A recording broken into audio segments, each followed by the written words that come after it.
Late last month, Chief of Defence Staff General Jenny Carignan appeared before a parliamentary committee. The primary focus of the committee was the status of the Canadian Armed Forces, or CAF, with regards to the ongoing recruiting and retention crisis, which has led to a crippling shortage of personnel in the Canadian military.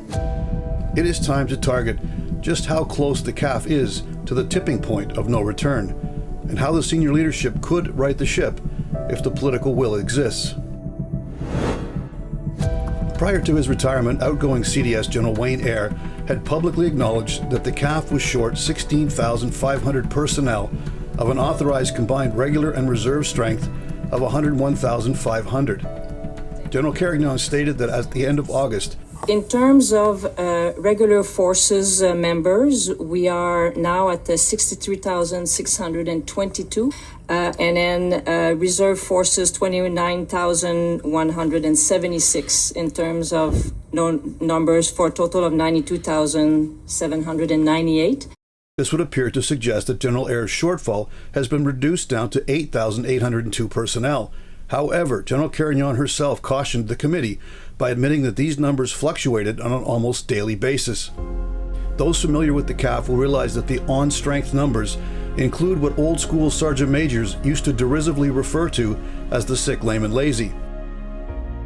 In the current vernacular, this would include those personnel who are on extended leave, stress leave, parental leave, and retirement leave. Add to that number the 10,000 or so personnel that have been recruited but only received basic training and remain awaiting their trades training. This category is defined as non-deployable by the CAF. In other words, no matter which way you count it, the CAF numbers do not add up to an effective fighting force. General Carignan explained that attracting civilians into recruiting centers is not the problem. Last year, over 70,000 Canadians signed applications to join the CAF. However, due to bureaucratic red tape and lengthy security clearances, fewer than 5,000 applicants were actually recruited.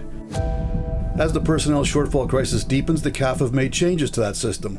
The strategic intake of 6,400 is what we are aiming for, at least for this year. This, she explained, will keep pace with the number of personnel expected to retire or release within that same time frame. In other words, the current projection is to simply stop the hemorrhaging without actually pumping in any fresh blood to flesh out the ranks to full strength. The reason for this half measure, according to General Carignan, is the bottleneck in the training system. They simply do not have the personnel to train the necessary personnel to make up the existing deficit. The Liberal government, with their focus on the imminent upcoming federal election, seem content to carry forward the military shortfall well into the next decade.